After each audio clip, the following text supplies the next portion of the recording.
Hello, everyone. My name is Onokisho, and welcome to the podcast. I'm gonna be your host for this channel, and we'll be talking about some amazing art stuff and interviewing a few people.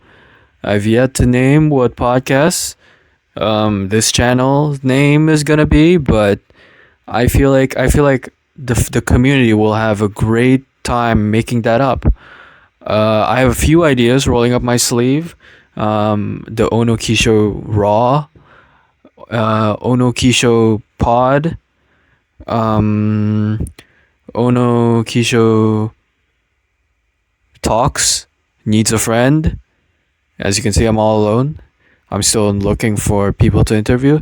But besides the point, I'm starting a podcast, everyone. Yeah, let's freaking go. Yeah. As you may know, from my other channel, I kind of made an introduction and then was like ghosting you guys. I'm so sorry about that. I feel like it's kind of one sided in a way. And, just to keep everything afloat, what's the word? I don't know. I just kind of want to make this raw, like, talking thing to you guys so that you guys know what I'm thinking about, what's going on with my life. But at the same time, like, be in this cozy freaking environment, like I'm sitting in this very comfortable beanbag right now and in this middle of the void, as you can see. Um, okay, I feel like I'm getting too off track. I should do an introduction. Hello, my name is Onokisho. I am a YouTuber. Hell yeah. I do drawings, I do art. Although I haven't posted much, I do plan on doing, and my main goal is to know nobody. My main goal is to blow up and act like I don't know nobody. Seriously, actually, dude.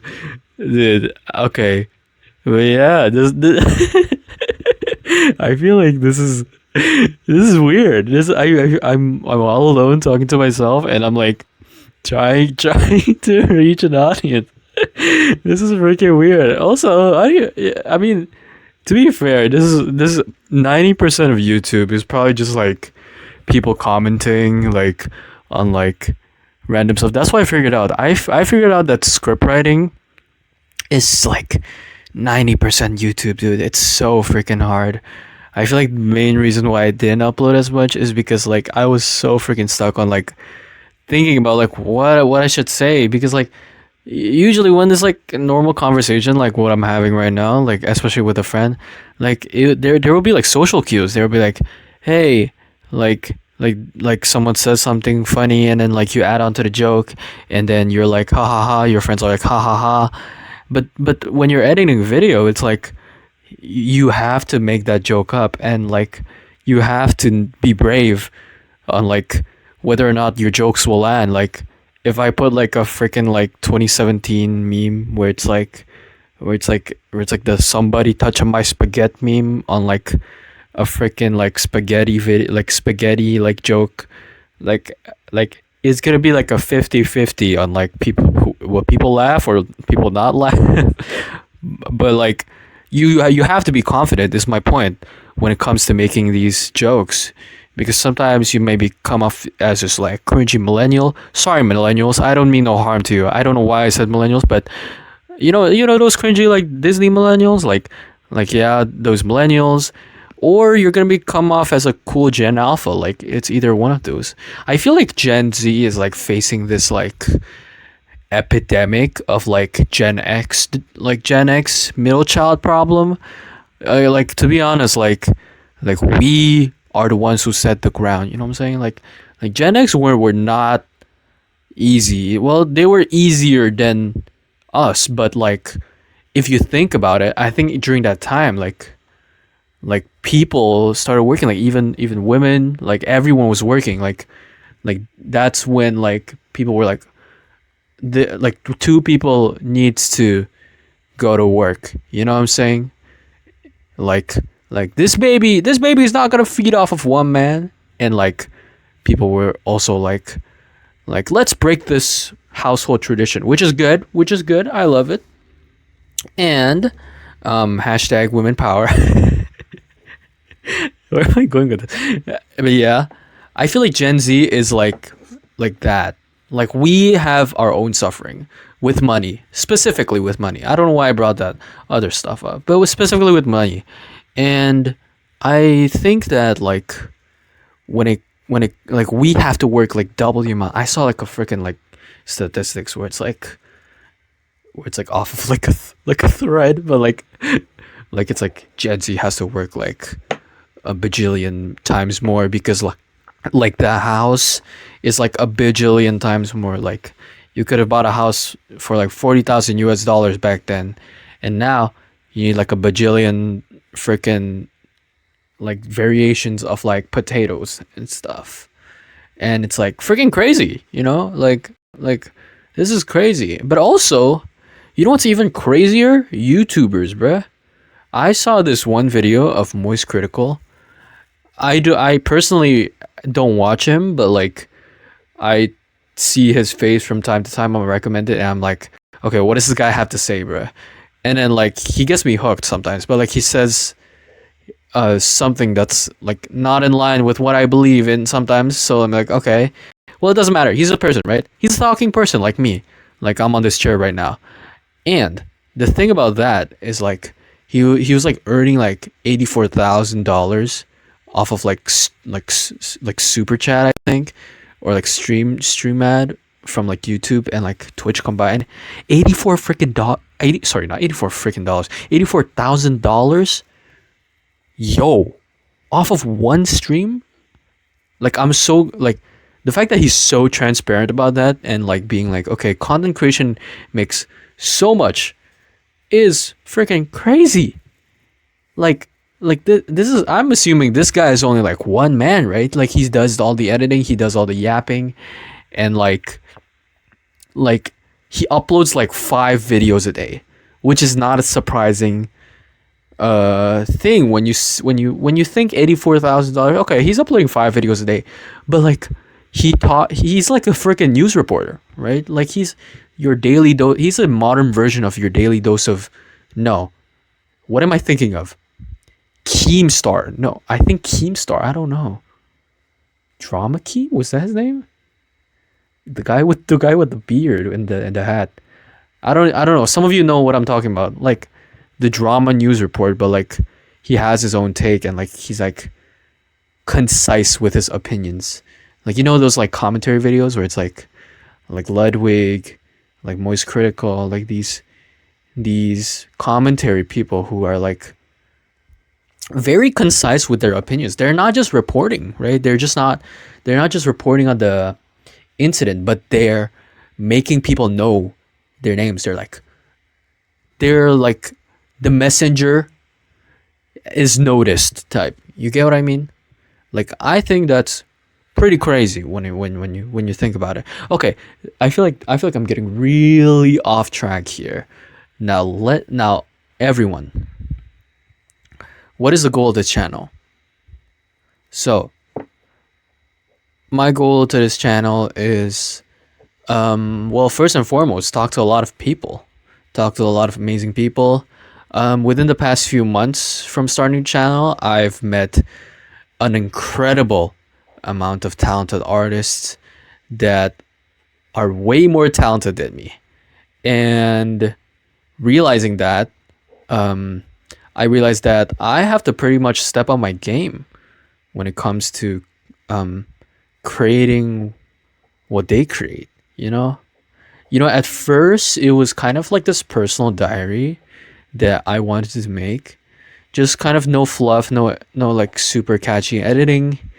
And I honestly really like that type of editing, but I realized that there are levels to this.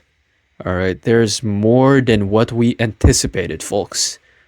There is like thumbnail creation, there is like sound effects catching thing, music catching thing. Yeah, my point is there's just levels to this, right? And people who make this all alone, especially like animation, are freaking crazy. They're insane. all this alone, like, you really expect people to pump this out within like 3 months is still crazy. Like, honestly, 3 months is like quite a huge, sorry, quite a small amount when it comes to making everything. I've started my channel like 3 months ago, and I'm just facing this dilemma of like choices on like what to make on a video and stuff. And I'm facing this problem up and up again about like what type of content or what type of branding do I want to my audience. And I'm starting to realize that my branding is kind of dilly dallying. Like, this whole mascot thing is also pretty much what I came up on the spot. I made a little creature guy, and I'm like, oh, he looks pretty cute. And I just went with it. I feel like branding as a thing on its own to, those like album rollouts. I was more in that mentality where I would have a grand opening, I would have a trailer with like the Gorilla's white light background over it, and I'll do like so freaking epic animations that I was like, okay, I'm probably gonna finish this in like 3 weeks. Dude, my planning sucks so bad to the point where I got nothing done. I was like scouring through these video ideas, and I was fumbling through categories. I'm like, should I become a storytime animator? Should I record my vlogs? Should I basically do speed paints, like those world building speed paints? And I'm still thinking to this day. But what I thought of like something pretty epic was that, and pretty easy was that starting a podcast. Every straight man has to someday do a podcast. I had my fair share of like podcasts back in the day that was like shared around school. I hosted it with my friend, and our schedules were like clashing for some reason. Like, we were freaking in middle school during COVID. I don't know how our schedule clashed, or maybe he was a bit cringed about it, so like we didn't really continue. But all in all, I feel like we pumped out pretty good amount. We pumped out like 9 episodes, I think. We interviewed people from school. They're like, bro, let me hop on this freaking awesome podcast. I was freaking steaming off of Aura. But then I'm like, okay, what the hell are we talking about? Because like middle school, like, do you really have any stories up until middle school? Dude, your most crazy story is probably like your teacher like crashing out or something, which I had a few amount that I can't forget. And like, yeah, but like, what are you gonna, yeah, like, what are you gonna talk in middle school? Are you like some guy? Did you like train for like what? Like Shaolin? Like, are you a Shaolin monk? Did you go up the mountains? Did you break wooden sticks, metal sticks with your head? Like, you're not that type of kid, bro. Bro, you were playing Minecraft and D&D all day during COVID. That's what you all did. You forced all your friends to join this Minecraft server. You forced all your friends to join this D&D game. You were the forever GM, bro. Bro, your D&D campaigns weren't even that serious, bro. Like, what do you mean you like spent 5 minutes preparing all that stuff for one session and improvising all of that, which happened a lot. But yeah, that's my thing. Middle school me, I feel like I'm pretty much not in line with like the history and stuff. Like, I had no history. I was just a little freaking blob, bro. I was just a freaking little blob. So I'm like, okay, well, that was like went about a day, and COVID stopped. So I'm like stopping that podcast now. But sometimes when you're up in a podcast, like, especially like at that age, from my experience, you'd have to have friends to make it a bit exciting. like our podcast we would invite friends and then we would just like bully each other. Like, what the hell? What is wrong with your pickle cheese now, boy? And like it was just that. It was just like middle school rambling. Honestly, I feel like it'll still go on like perfectly as entertaining if I were to do it now.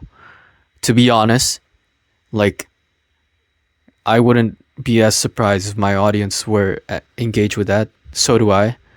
But yeah, I feel like out of cringe, we were like, okay, we can't do it anymore, so we stopped it. And there was this one episode where me and my friend were just like freaking bullying this our other friend within this group, and then we were like, "Oh, what is wrong with you?" That we even didn't we can like pass like the conversation that we wanted to do, and they were like, "Okay, enough. Like, what's your guys' favorite color?"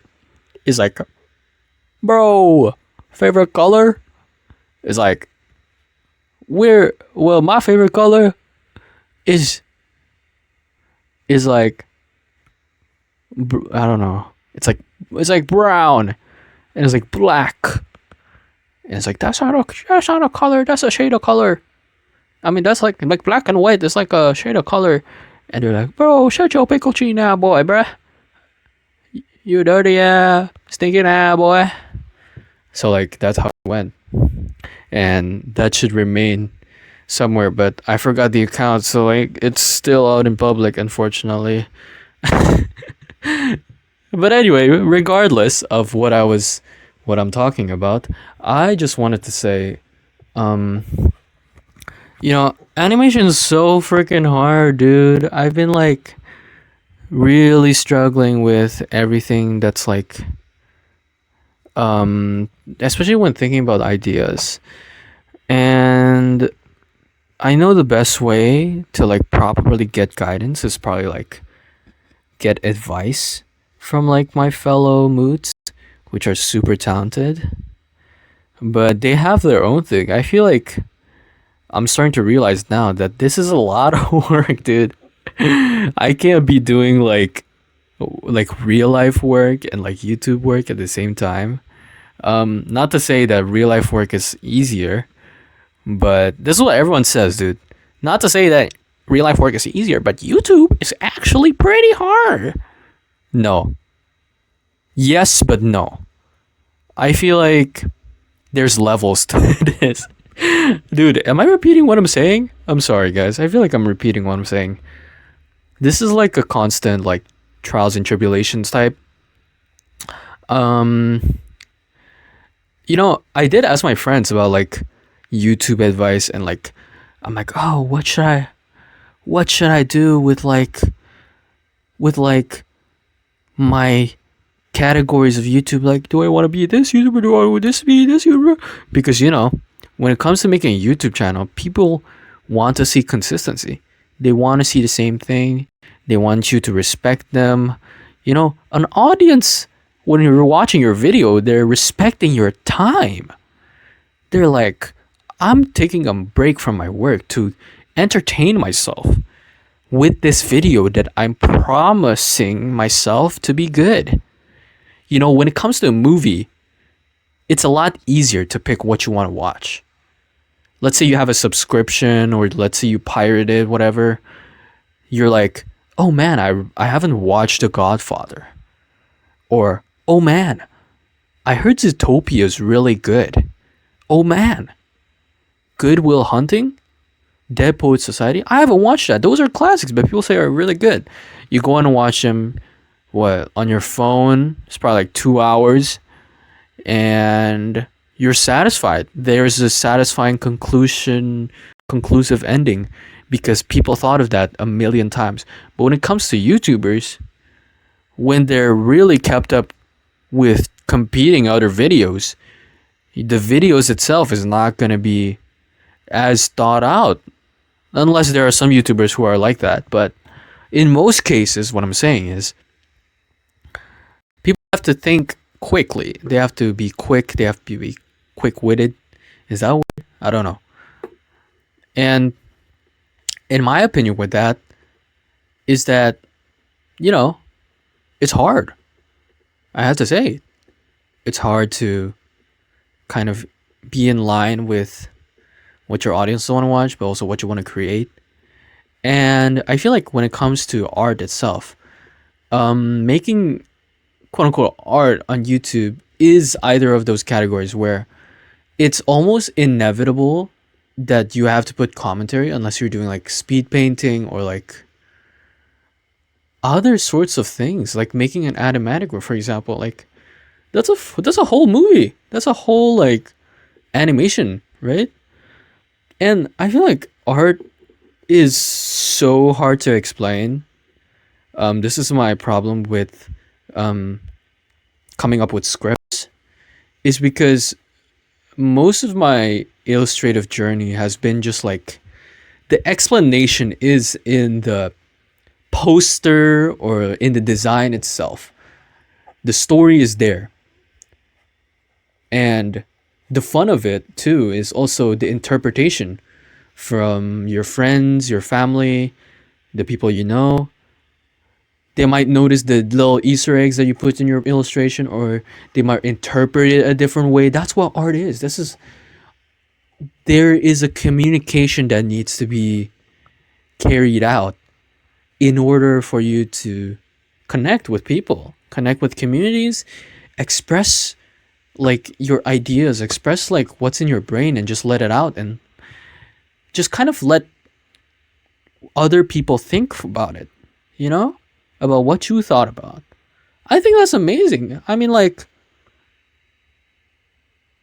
the problem is that when your whole motivation or your intention is to kind of catch the audience's eyes from your entertaining video, it almost feels like a reality show. I don't know. I've been watching a lot of Japanese reality TV shows, and the format is not that different. Coming to my eyes, there's always like a little reaction on the top left or like the top right of like the hosts reacting to the video that's like edited. And it's always like some sort of like prank or um like vlogs or like challenge, maybe like mostly vlogs, right? And pranks. And it's just like, you know, they're just like commentary on this and that, and like there's a whole lot of story that needs to be told through the medium. Hold on, wait, let me articulate my thoughts real quick. No, what I'm trying to say is, like, yes, story is important, but you know, when I realize this, where it's like, if I really want to fill a video up, I would have to just fill like me commentating on it, if you get what I mean. It's so different from like a movie where it's like you're like connecting with the characters that's been created. You kind of figure out on your own, like puzzling your brain, like from the context clues on like, oh, what this character is about, like what's their life like. You just get more curious and curious, and like just amazed by the sheer amount of how do you call it, like world building, you could say, for through this, right? And when it comes to, let's say, like commentary videos where it's like talking about one specific topic, there is a level of trying to be kind of real, like there's opinions based and like a little bit of like fun fact. Like most of the YouTube videos I watch is like opinions based and fun fact. One of my favorite channels actually is Defunct Land. And if y'all haven't checked them out, they're like basically like video essayists, like, yeah, pretty much, about like theme park rides that failed in our history of theme parks, but it's done so well. It's like a whole movie. They have like animations and stuff. Yes, it's also script writing, but the entire kind of um appeal of it is that it's built up like uh, a story. Everything's built up like a story. What are you talking about, man? Oh my god. What are you talking about, dude? No. I think it's the fact that Defunct Light puts so much effort. Is what I'm trying to say.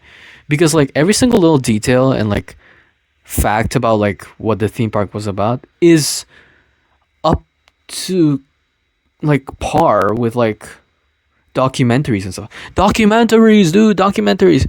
Okay, but the thing about it is like documentaries, they go to like places, right? Well, not all the time, but sometimes, right?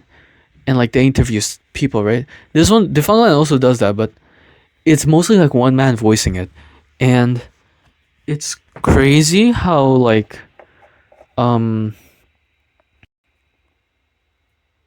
I getting out of this? Oh. Okay, all I'm saying is that is crazy. It's crazy. You know, because for video essays that hasn't have that much of an own opinion, it just shows like history and facts. I think that's pretty impressive. They don't upload as much, but like you don't see that often on like this platform, you know? It's so surprising how some of these videos are made. And I think YouTube is such a gamble when it comes with that. I'm not trying to be like a realist here. I'm just saying what I'm like, you know, thinking about. And obviously, like, there's like a crazy amount of good content out in the internet. One of it being which a very recent YouTube storytime animator actually named Ringo Tsuga, who very much shaped the world of like animation storytime animators. And you know, also that, but like the sheer amount of people, or should I say animators, that are popping up right now with their first introduction and like blowing up like crazy. I think it's like a renaissance. I'm like experiencing something that's like crazy right now. Like, wait, like all these animators are really popping up and like really committed to their work and stuff in their channel and their future par. I bet you like a lot of these channels, after their first introduction and they blow up, like their second video doesn't as much. I feel like the same audiences are like subscribing to a lot of channels, like including myself actually. But like, you know, it's kind of like you gotta understand that like animation takes a lot of time, and for you to not watch the creator that you were supporting after like, let's say like, this is just me getting into like a existential dread of like, oh god, like this market is crazy, this YouTube market's crazy, job market's crazy, this is the entire conversation, dude. Like the financial crisis is coming, a recession is coming, oh my god, everyone's gonna freaking explode.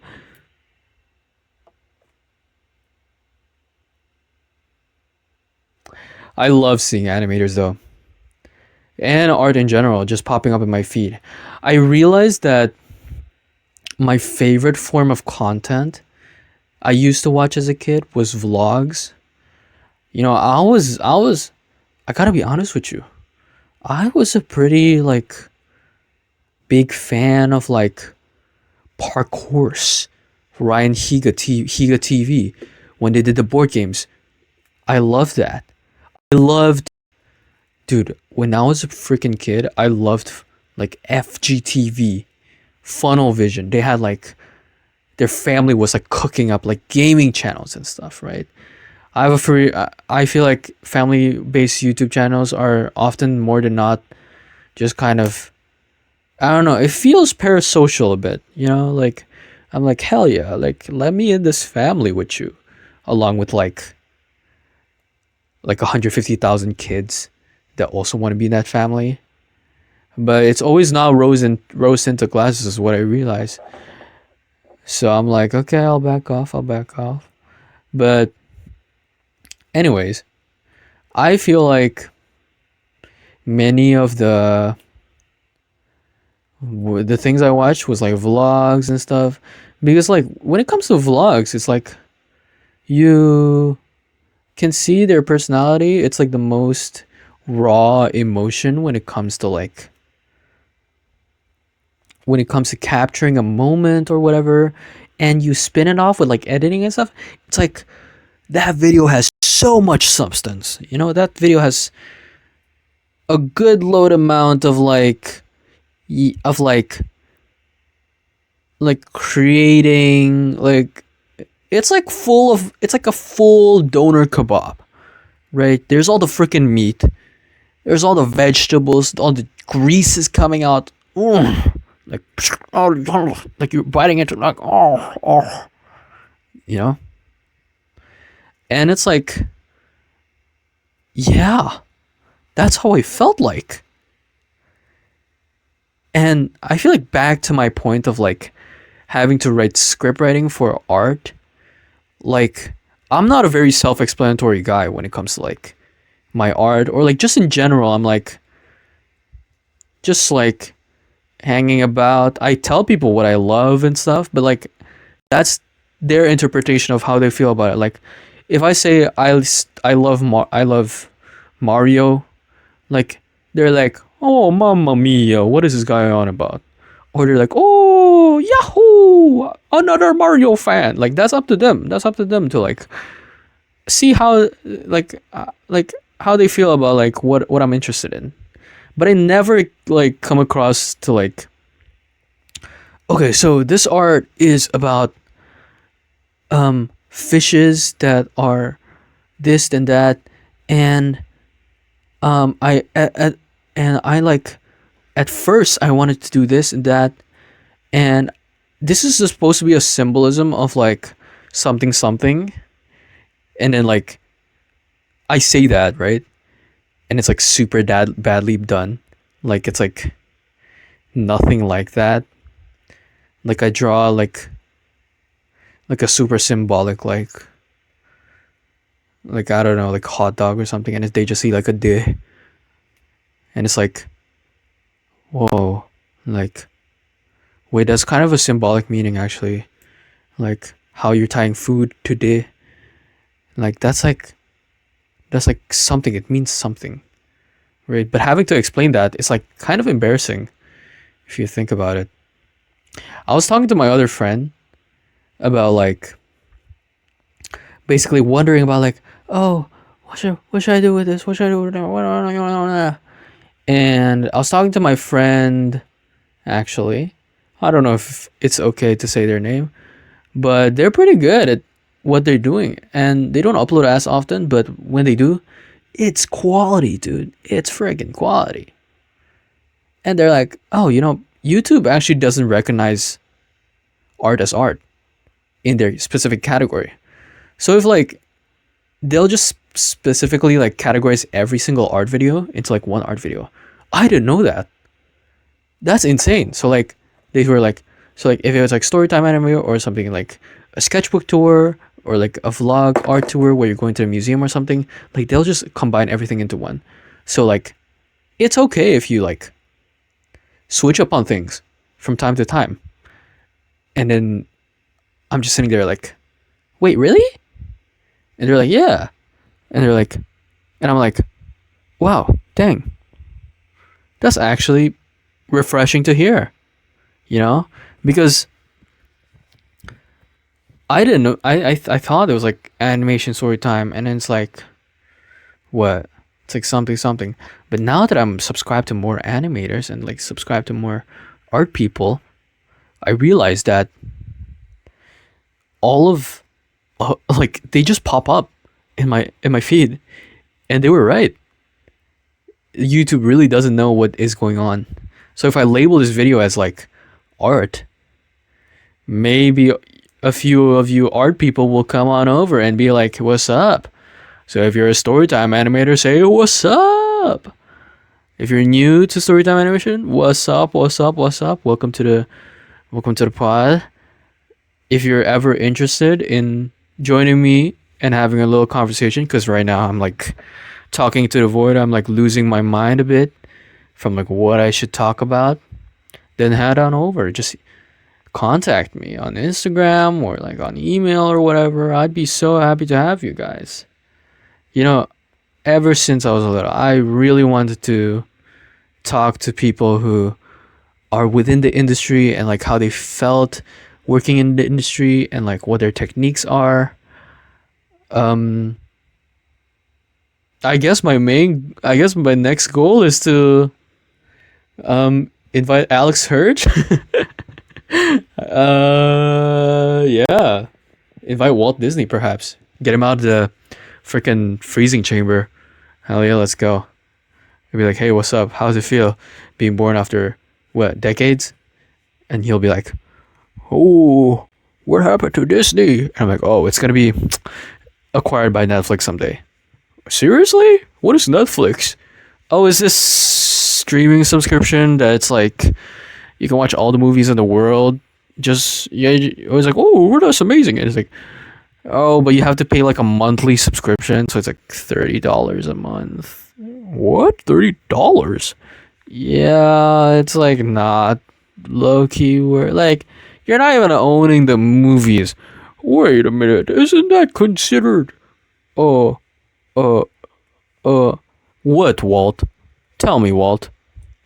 I don't know.